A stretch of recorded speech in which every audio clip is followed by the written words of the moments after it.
So, ito guys, may share ko sa itong lulutuin ko ngayong omelette shrimp. Yan, ito po. Yan, nabalatan na. Kung paano itong yung ma-juicy. Yeah. So, ito, tanggalin natin yung itim sa muna. Open po natin yung matanggal yung itim. Yan po. Yan. Para madali, ganito na lang. Depende sa inyo kung paano mo. Ayan. Para magbuka-buka ka. Ayan. Magbuka yung ano niya. Maganda tignan. Ayan. So, ito guys, hugasan na natin ng cornstarch para matanggal yung lansa. Asin. Ayan.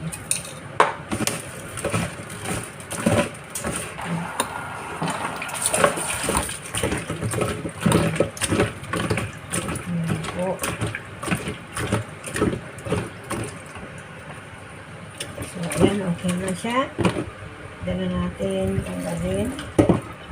Hugasan natin dalawang beses.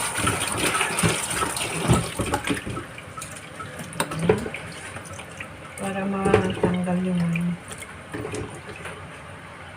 walang amoy. So, ayan, malinis na. Salin na natin. So, ito na guys, yung shrimp. Lagyan na natin ng mga seasoning. Ito, white pepper. Ayan. And, may light sauce tayo. Ayan. Depend on your ilang yung karami ng inyong lulutuin. Ayan, mayroon tayong sesame oil. Yan. Or, kung wala kayong sesame oil, pwede kayong gumamit ng cooking oil. Meron tayong salt. Yan. And, lagyan po natin ng cornstarch. Yan. Depende sa inyo kung anong karami yung shrimp. At meron tayong itlog, tatlo, depende sa karami din ng inyong lulutuin na shrimp. Ayan po. So, ito natin.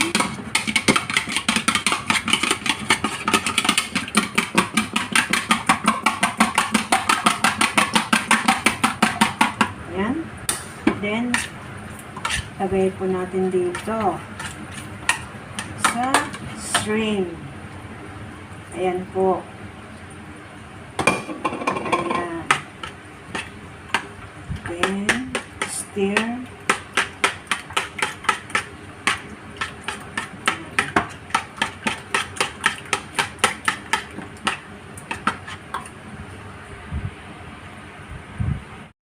So, ito na. Lutuin na natin. Lagyan po natin ng spring onion. Oh, ganda. Then, mix it. Mix.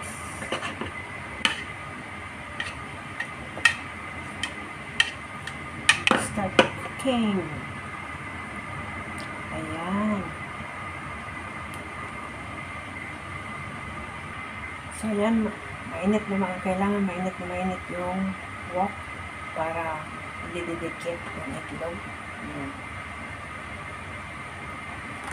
Pour the oil. Yan, kailangan mainit na mainit yung mantika. So, pwede na. Ayan. Okay.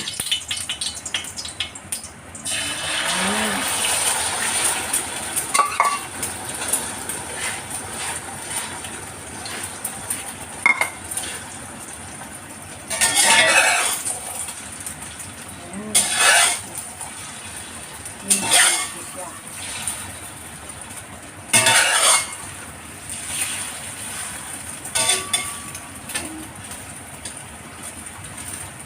Hindi natin hanggang maluto pa yung shrimp. Ayan po.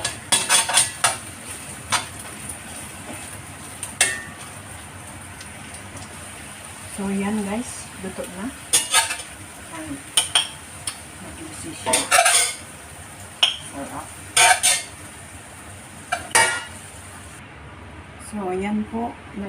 Natapos yung shrimp with egg na niluto ko po. So, yun. Maraming salamat po sa panonood. Paki-share dyan po at i-like po. Maraming salamat. Kung meron kayong katanungan, paki-comment lang po sa baba.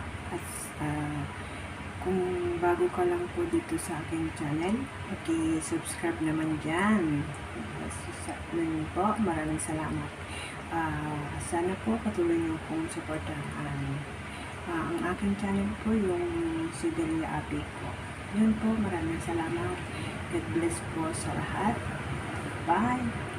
Ingat kayo dyan. Bye!